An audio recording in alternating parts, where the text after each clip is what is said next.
Take you some jumper cables, make sure they have power. So you turn the key to start your truck up, nothing happens. Your battery's good, the connections are good, so you got to replace the starter, right? So many times people came in here like, hey, I changed my starter, my truck still won't start. Oh, that's because you didn't test nothing first, because it can be many other things besides a starter. Ignition switch, relay, fuse, wiring, all kinds of stuff. So before you waste your time and your money on a starter, just do one simple thing. Just one simple thing. Takes, less than a minute. So here's a cheap test light. I think I paid like $3 for 20 years ago.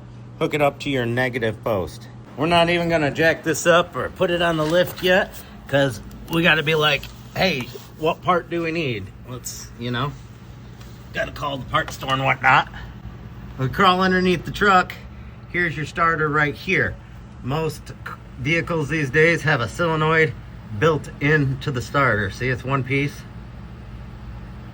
I know people have changed just the solenoid before, but might as well, for a couple dollars more, get the whole starter, and you get a new starter and solenoid. A lot of vehicles, the solenoid isn't even available separately, but could be.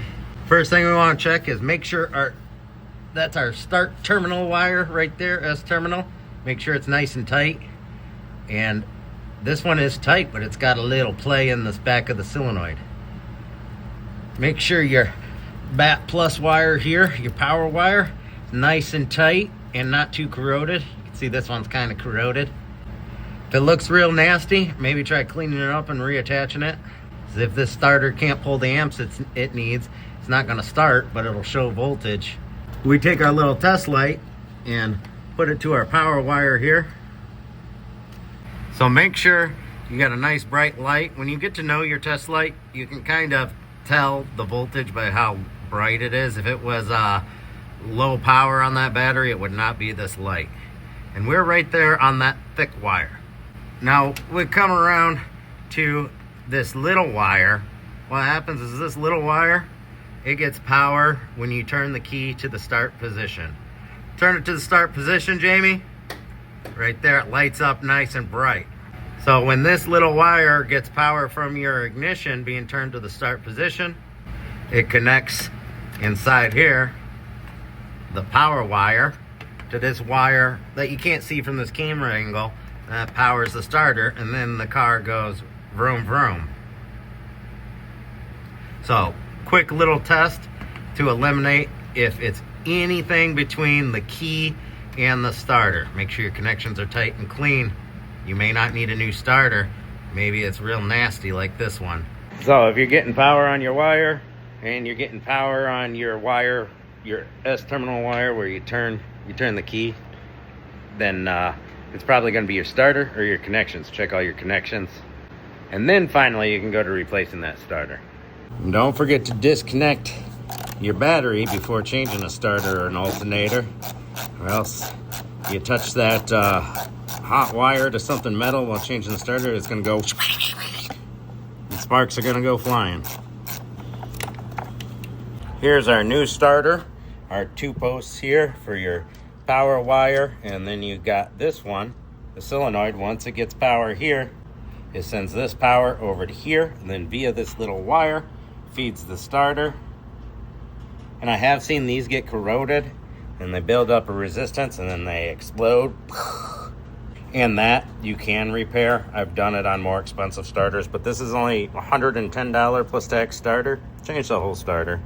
Another thing I highly recommend is bench test your starter before putting it in a vehicle, especially if it's a vehicle where it takes a long time to do a starter. Pretty sure the labor guide is going to say an hour or less for this one. It's not a huge deal. You can use jumper cables to provide a power source for this and then feed power to your S terminal right here and ground your other jumper cable on the starter, and it'll make a circuit and your starter's gonna go vroom. See this little guy? It's gonna spin for you if you do that. Just don't have your fingers anywhere near it and you'll be all right. Mechanic tip of the day, starter episode. I don't know who put this starter in previously, but looks like they got one from a junkyard. Remember, guys, you get what you pay for. Buy used parts, expect them to fail early, but Now that we got the bolts out, it's easier to get to this little wire here. If you look at it, it almost looks like there's a little zip screw on there. And look at this. See that? It was the wire that was wiggling. That's not tight, which could cause a no start.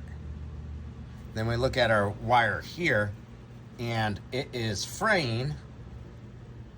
And this is what I was talking about, is once they get corroded or fraying, it gets thinner and thinner, the wire.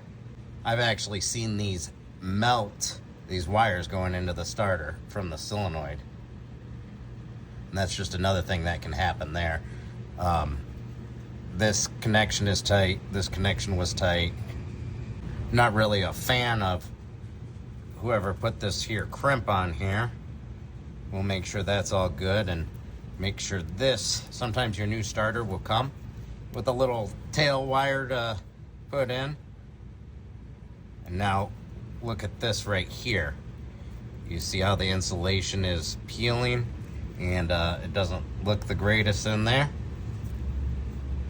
We're gonna wanna make sure that this is trimmed back, and if we need a little extra length of wire, make sure we use a quality butt connector or something, or solder it on.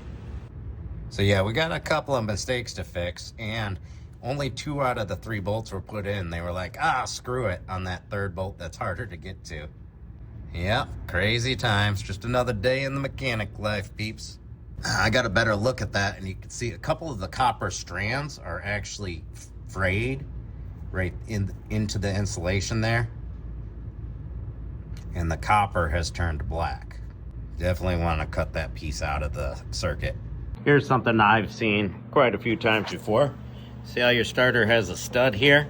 That likes to corrode. So when you go to take your old starter off, it can snap off. And they got this from a junkyard. Probably pulled it themselves instead of a worker, because I don't think they would have sold it like this. But yeah, that was indeed a zip screw zipped onto this plate here. Here's the snapped off stud right here. And they just shot a zip screw right in there and said, run it. If it works, it works. So, yeah. Another crazy find for this guy. Take you some jumper cables. Make sure they have power. They're attached to a battery in the background, ground and positive. We're just gonna clip this negative right onto the ear of the starter right here.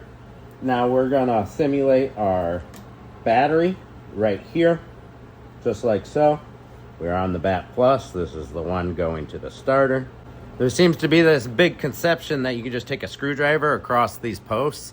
Yeah, that'll spin the starter but not pop it out for a lot of vehicles. So you take that power right there. We are touching the positive here, and we touch it to this S terminal here.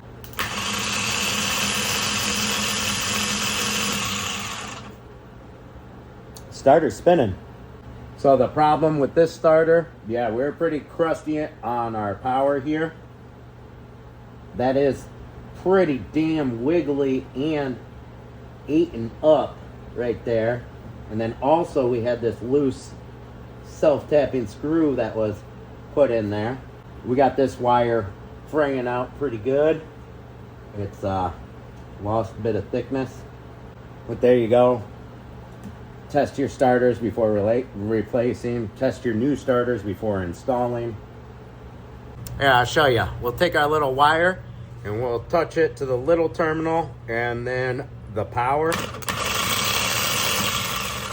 See how the starter pops out to make contact with the flywheel or flex plate? Now, we'll take our power and just put it right to the starter. See how it spins, but it doesn't pop out? It's not like the good old days where you could just take a screwdriver from this post to this post. It just doesn't work no more.